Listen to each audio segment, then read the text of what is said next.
what happens if your manager is not doing these types of conversations, or maybe not even, thinking strategically about anything.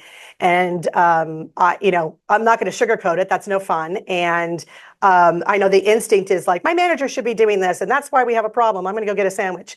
And I recommend that instead that you understand that you could start with, first of all, you're in control of your thoughts. So no matter what, you can do these exercises all by yourself and develop the muscle, because I will tell you, as people come to me for career coaching or discuss with us like what it is that they want to achieve, a lot of times the pause is, well, I don't know.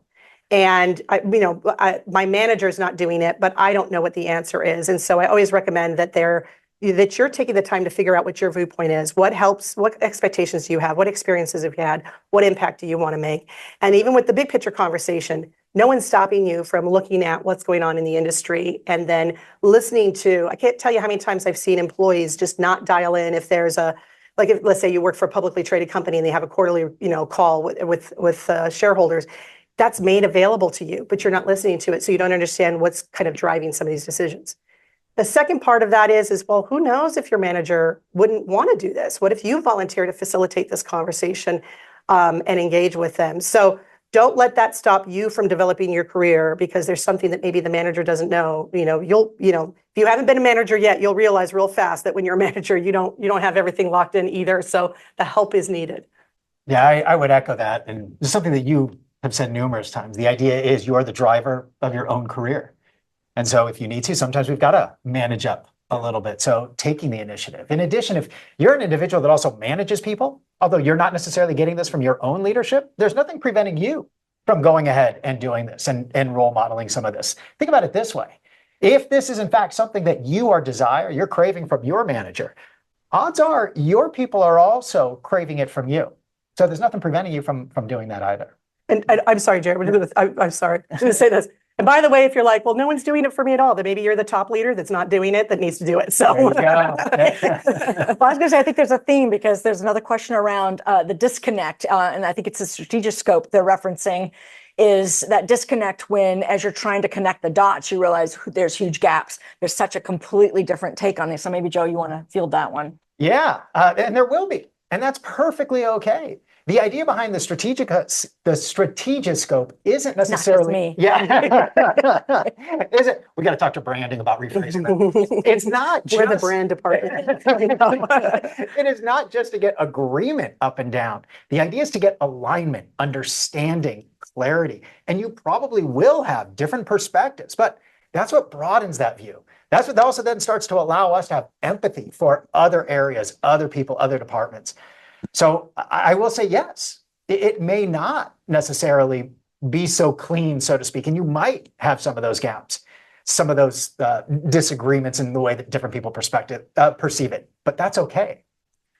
Yeah, and I'm going to jump to this other question that popped up, and Gerri and I were chatting about this the other day. But the question was, what if you're doing this and you're having the conversations and it just doesn't seem to be translating as someone's trying to write their goals? It just doesn't seem to make sense. My thought is, I go back to what I recommended about bringing other people from other parts of the organization, especially if you're a manager. You may be really overestimating how much those meetings that you hate being in help you digest what's really going on across the organization and be more, be able to prioritize a little bit better. But I throw it to you, Gerri. You have some comments. Sorry, I drifted because I started thinking about using the strategic scope, and maybe it's a little bit tied to that I was working with two individuals. One was HR, one was sales, and the salesperson was fantastic at the industry and sort of what the organization was sort of thinking of, but really struggled of what does that mean to me?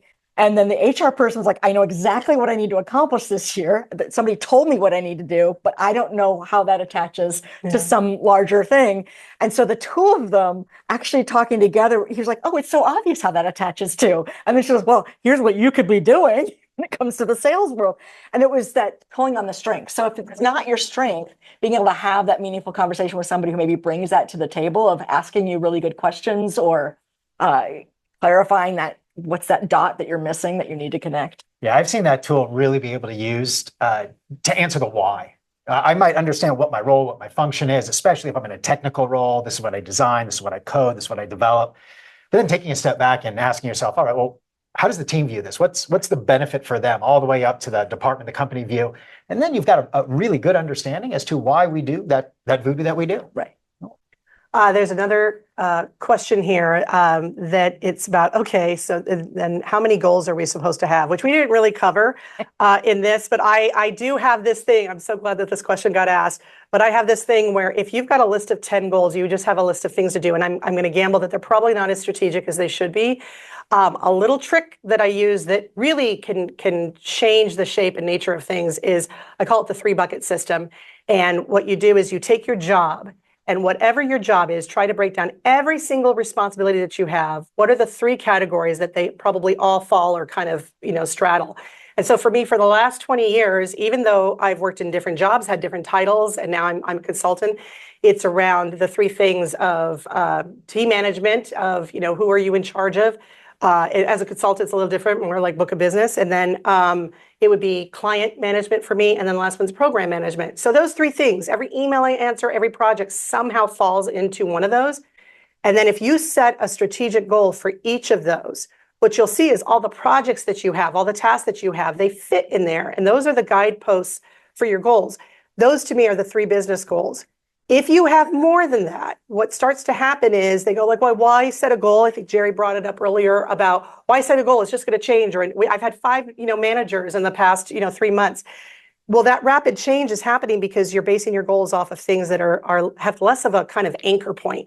Your job doesn't change. Your responsibilities don't tend to change. The core side of it doesn't change as much as the way that you demonstrate it. What project is approved right now? What task are they telling you to do? But this service that you're providing, so try to think, what are the 3 core services I provide? And can I set a strategic business goal for each of those? It was great to see you, hear you. Thanks.